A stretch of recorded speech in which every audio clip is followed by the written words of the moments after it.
Hello, everybody. Welcome back to Football United TV. Thanks for tuning in recently. We've done some amazing vlogs. We are back with two guests, special ones, might I add. We are here with Dan and we're here with Prime. How you guys doing? Not too bad, thanks.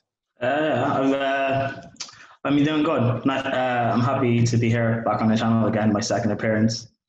Second appearance, mate. It could have been with We Know Who, but we'll chase that up. Don't worry. Yeah. Dan Hang on. So I'm a substitute. I've been hauled off the bench for some legendary pundit or vlogger, and I've just come in off the bench. This is your chance now, Dan. So you got to shine. All right? Yeah. Or the expectation level's so low, it doesn't matter what I say. So. Well, we're going to talk pretty much because it's just been announced that vandebeek has joined Manchester United from Ajax for around about £35 million, 40 million euros. Let's start with you, Prime. What do you think this means to Man United now, bolstering up the squad? They've got depth at the moment. It looks like they might have to get rid of some players on the bench to get more players in. What do you think this means for the club? It shows that they're being serious for the upcoming season. We do know City have always been stacked with that since Pep has been there. I don't know. It's quite interesting because we saw Liverpool play against Arsenal and both teams looked like they just kind of cancelled each other out, which is why it ended up in a draw. And it went to penalties. But I don't know. Maybe Liverpool look kind of off it this year, and City are going to want to fight and go back for the. I say go back for the title. They're going to want to go back and win the league again. So they're going to give it everything, and the money they're investing currently, it's crazy. But it's what City, usually do with that money. So fair enough. Yeah. Are we talking about City? You say Chelsea? Van de Beek, isn't it? Van de Beek. Oh yes. Because I heard United I heard Manchester. So I started thinking of City. Van de Beek is actually a good signing, to be fair. I don't know why there was a sudden switch on Twitter of people rating him and then they're saying he's overrated. He is actually a good player.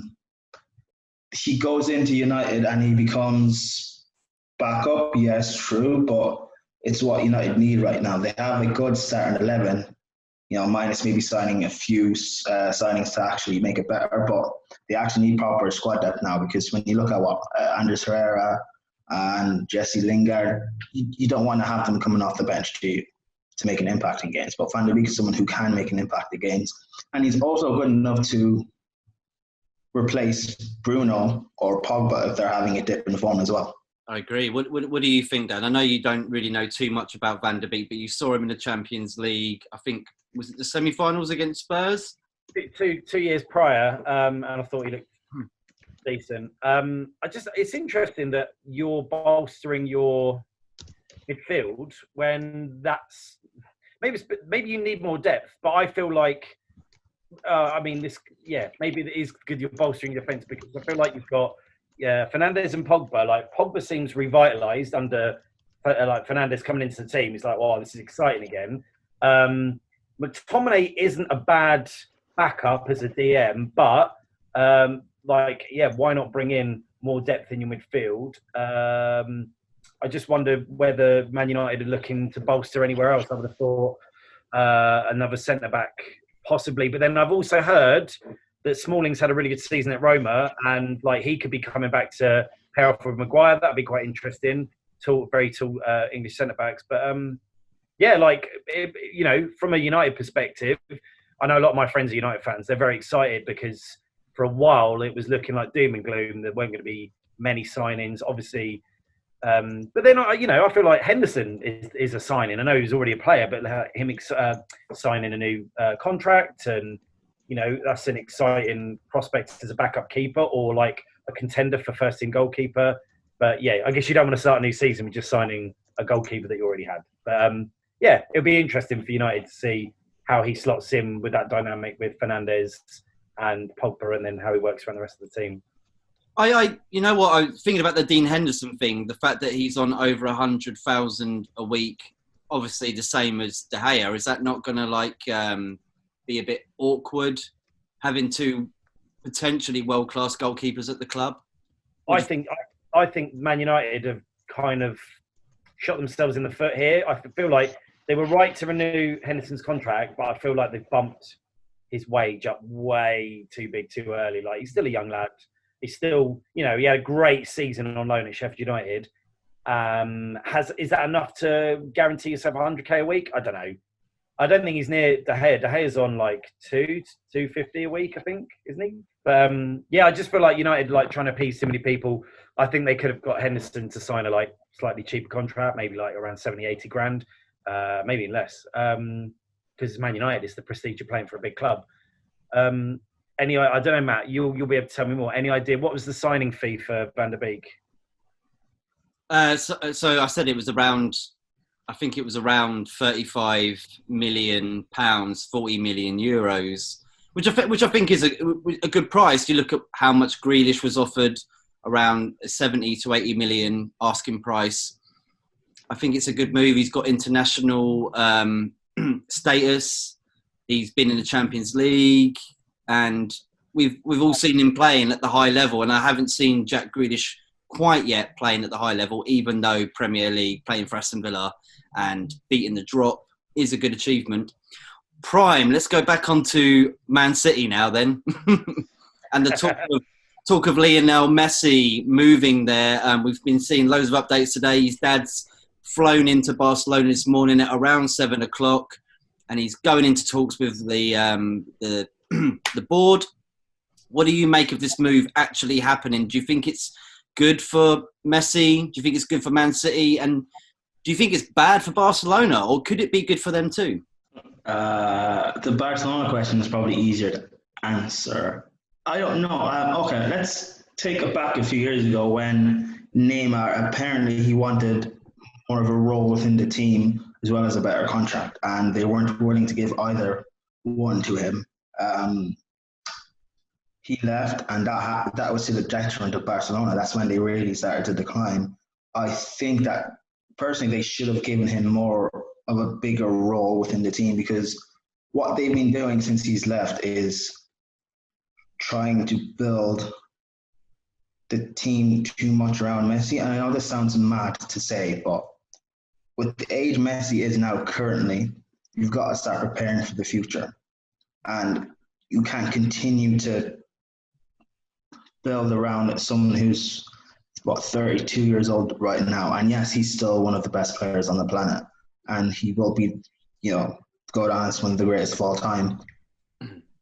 But everything comes to an end, unfortunately. And I'm not saying that he should leave, but they have to prepare for the future, whether that's maybe find a way to bring back Neymar or go get an Mbappe and try and build the team around him, or trust in Ansu Fati and Ousmane Dembele to do something because if Messi leaves, and it's something I've been saying for a while, Barcelona won't be prepared for it, and they will start to rapidly decline as a club in Europe, and they could become like an AC Milan, and that might be harsh to say, but I think that could possibly happen.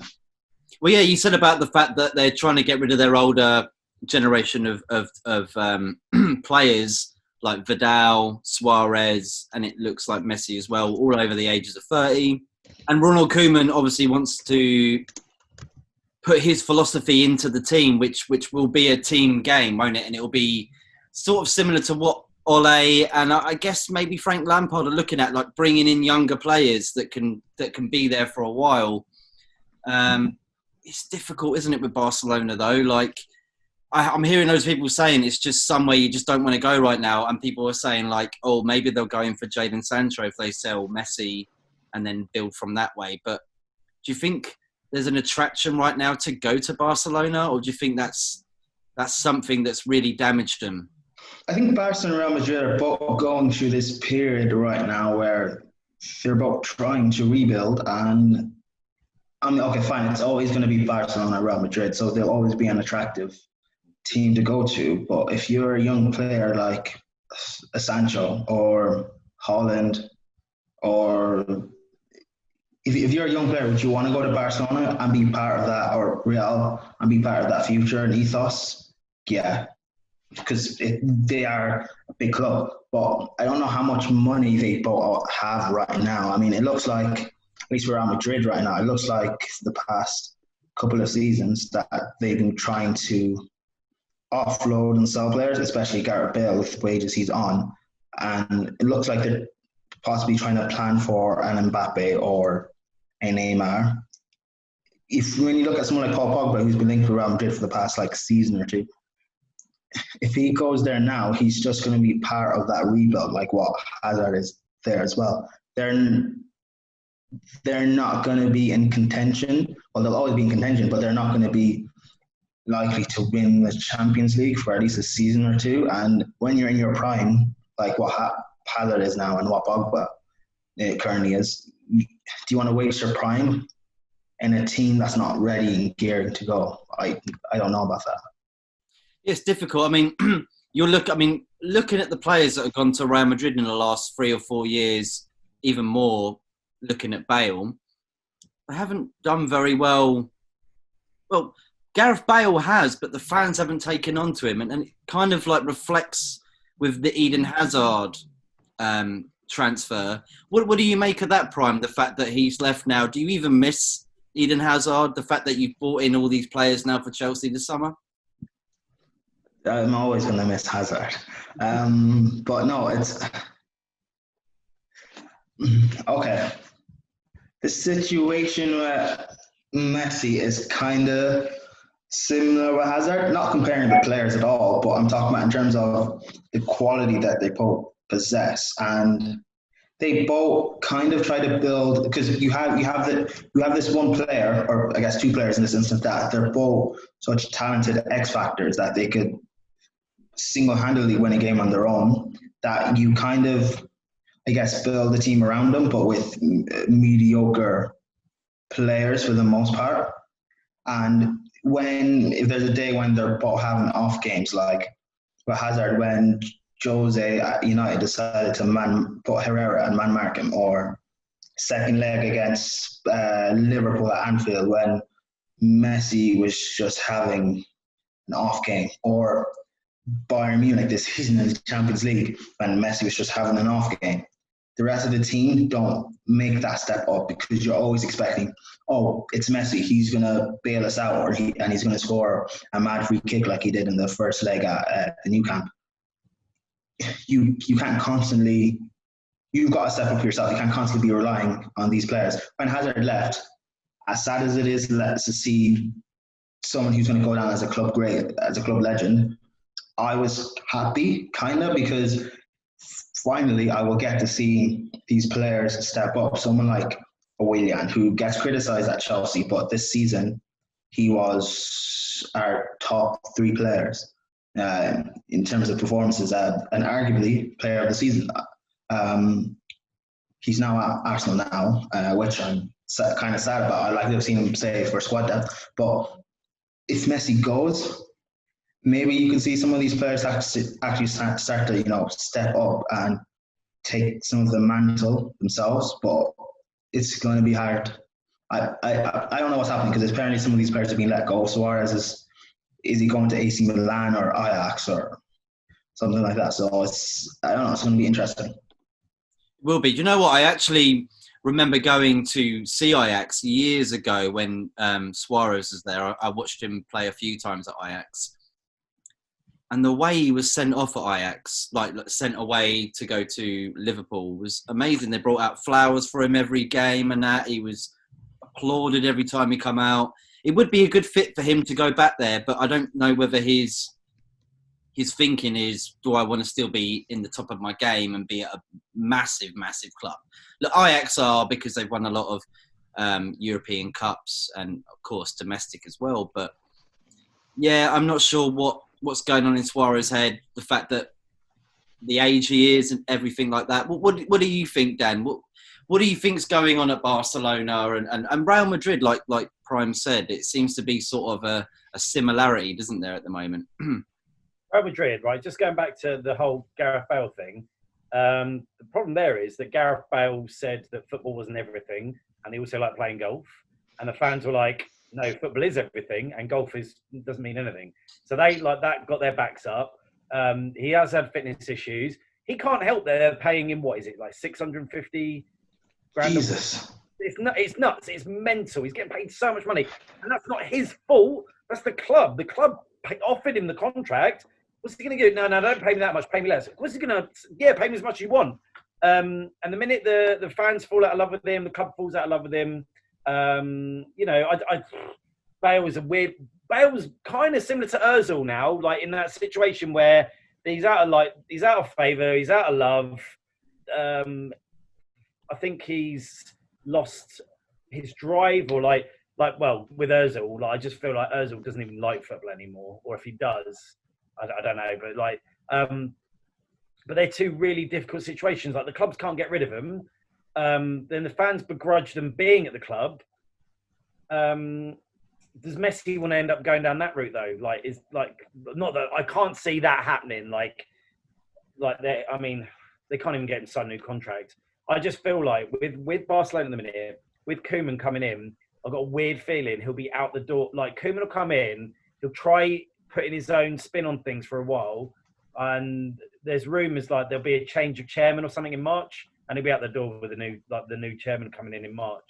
Koeman, I don't think Koeman will have a very long career at Barca. It's just a bizarre situation. Like I said the other week, Matt, if a guy comes into the club and he's like, I don't think he said he wanted rid of Messi, did he? But he said, I want rid of Suarez. I want rid of Jordi Alba. I want rid of Vidal. Like anyone in their 30s, they're not the future. I'm going to build a new club. But Messi literally was like, "No, these are all my mates." So not having that. And it's one of these situations like, what's bigger? Is Barcelona bigger, or is Messi who's more important? Who's more important to the team? Like Barca without Messi, I can't even remember a time with Barca without Messi. It's been such a long time. But I can't see anyone buying him either, because I just think that the price they want for him is mental. It is mental. I mean, you could make a portion of that up and probably sell like shirt sales alone. But the only place I can think he might go, I think I said this last week, Matt, would be Man City, but with the option of a 5-year deal where he does 3 years either at City and then 2 years at New York City, or vice versa. That's what we're hearing, aren't we? But I think it would work. Like I can't see how can PSG, like financial fair play, how can they? No, it's not going to happen. It can't. He ain't going to go PSG.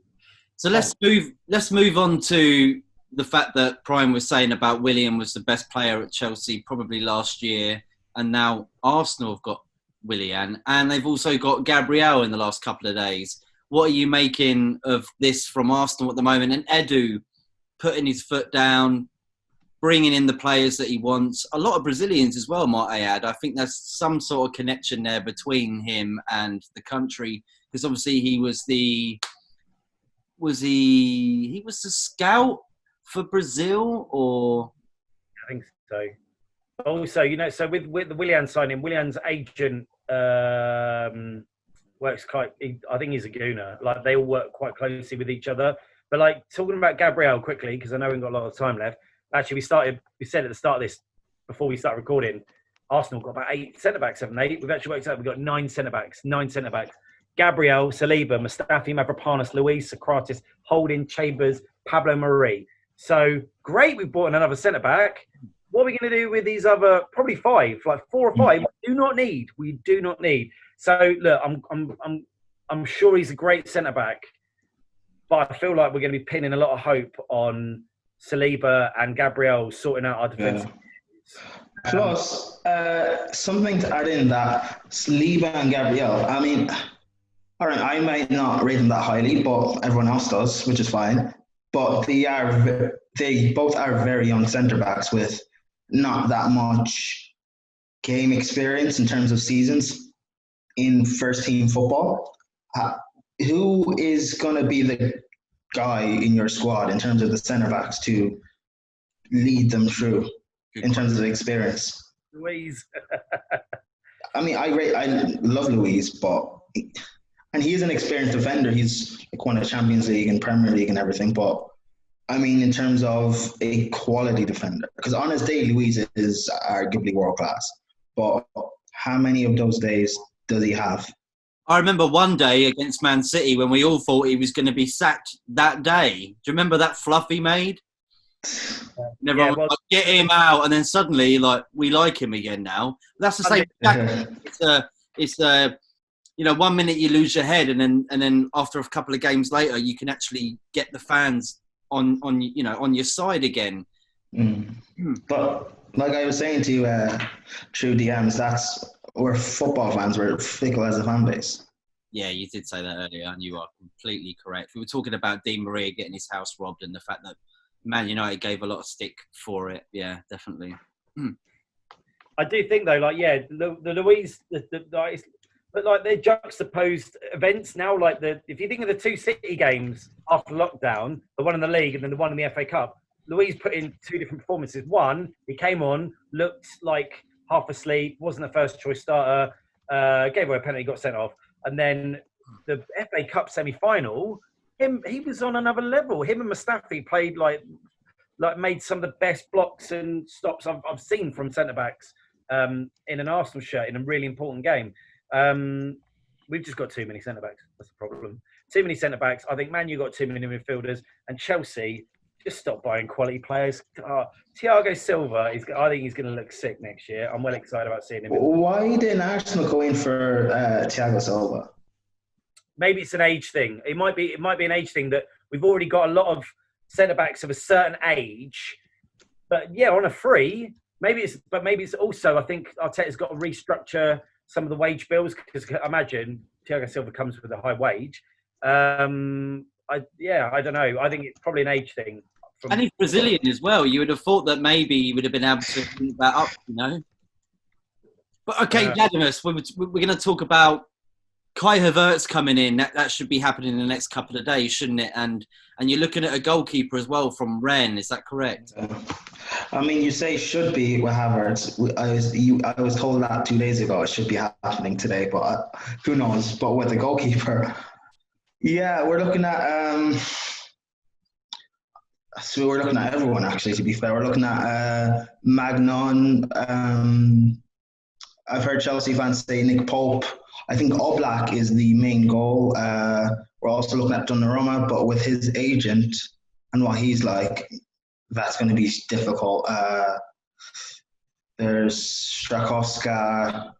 There's so many out there. And we're trying to scout and buy correctly, because after spending 70 whatever on Kepa and having that fail, and goalkeeper being in such an important position, we have to make this next one the correct decision. Some Chelsea fans have actually been bringing up Martinez, the situation with Arsenal, Emilio Martinez, that we should go in and buy him, 20 mil. Well, I was telling you about this, wasn't I? The fact that you have two world-class keepers, can it cause trouble at the club? And Arsenal definitely have got two very good goalkeepers. Yeah, and like this is the thing. It's interesting what Prime said there, that actually it depends which club turns. Like if Arsenal can't turn around to Martinez and say, look, you can be our number one, and then potentially you're probably going to end up being the national goalkeeper. The way he's been playing, he would deserve like a shot at that. Because who is their national keeper? It's not Romero, is it? No. Well, do you know what? That's strange. I think it was at one point. But second choice at Man United, but he's a great goalkeeper. He's been told he's a free agent now. Like he can move on if he wants. But the point I was going to make is that if Chelsea come in and go, listen, Martinez, like you've been a servant to Arsenal, but they're not going to make you their main man. Come here, you'll be our main goalkeeper, and you can have an actual career, and you can play Champions League football. Yeah, look, I'm sure he'd be tempted. I think the only thing that might hold him off making that decision is that he's been at Arsenal for such a long time, since he was 16, I think, or 18. Like he's come through the youth system. But yeah, that'd be interesting. I think if you got Oblak, that'd be amazing. But I think that's highly unlikely. We're also hearing speculation about Everton at the moment. They're looking at a lot of players. Allen and James Rodriguez. Medical, isn't he? Yeah, he has. He's already in England, and I think the reason why is that Ancelotti, yeah. he worked with Rodriguez at Bayern Munich and Real Madrid, and he seems to like him a lot. What do you make of that, Prime? Do you think that's a good deal for Everton? James Rodriguez. All right, it's a weird one. Ever since he scored those 2 goals at the World Cup, that seemed to just secure the big money move to Real Madrid, and it never really worked out there. Yeah, he had a great season under Ancelotti at Real, but it still never really seemed to work out.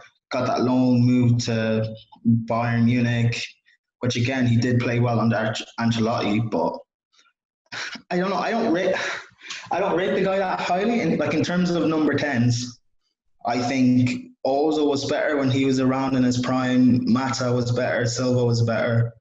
De Bruyne, when he played as a 10, was better. And also in the modern game that we currently play in, 10s don't really exist, which is why you see Ozil, when he does play, he just seems to fade out of the game. Mata no longer plays or starts for United anymore. De Bruyne now plays more of a number 8 role instead of an actual out-and-out 10. I don't know, if he goes to Everton, what does he do? Does he play on the right wing? Does he play on the left? Does he play in the midfield 3? I don't know.